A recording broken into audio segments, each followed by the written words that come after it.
Bonjour, aujourd'hui nous allons interviewer Paul Alexandre, étudiant en deuxième année en génie mécanique et productique à l'IUT d'Orléans, qui travaille en ce moment sur le projet de KitKar. Bonjour Paul. Bonjour.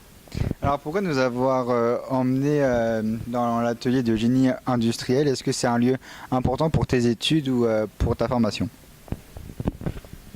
Effectivement, l'atelier est un lieu important car il permet de mettre en application tout ce que nous apprenons théoriquement durant les cours, avec comme machine mise à disposition des centres d'usinage ou encore de la fonderie. D'accord. Alors tu es donc en deuxième année en génie mécanique et productique à Orléans. En quoi cette formation consiste-t-elle? Donc nous trouvons à l'IUT d'Orléans qui propose un DUT GMP avec spécialisation en mécanique automobile.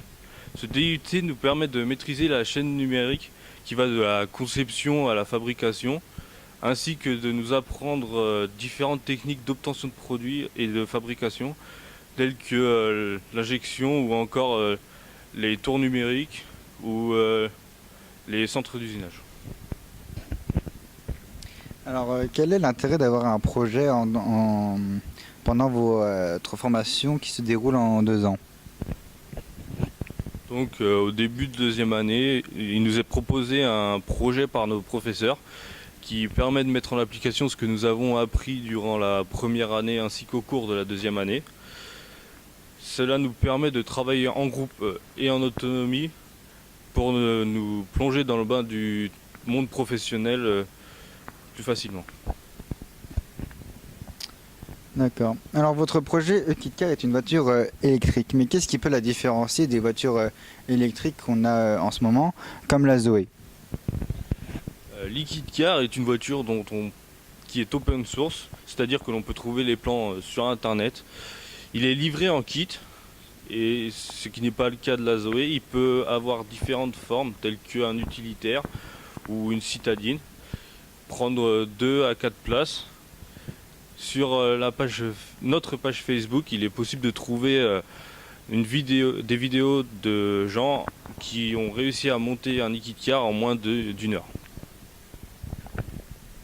D'accord. Alors pourquoi avoir choisi ce projet? Donc ce projet se divise en 2 sous-projets. L'un se ciblait sur la production et la fabrication donc de l'e-KitKar. Le deuxième basé sur la communication et donc la promotion de ce KitKar. J'ai choisi donc la communication car dans l'industrie elle tient une place très importante, comme nous pouvons le voir lors d'apparition de nouveaux produits dans tous les domaines.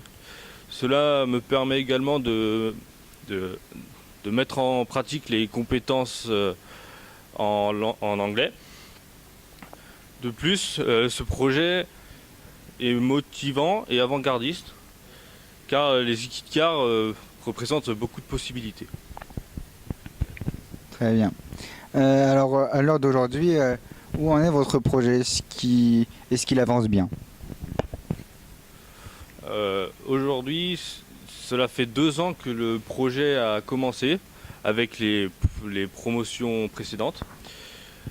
Nous pouvons voir ici que nous avons donc un châssis pour l'instant, ainsi que des roues de scooter, des moteurs électriques de scooter également, ainsi qu'une colonne de direction.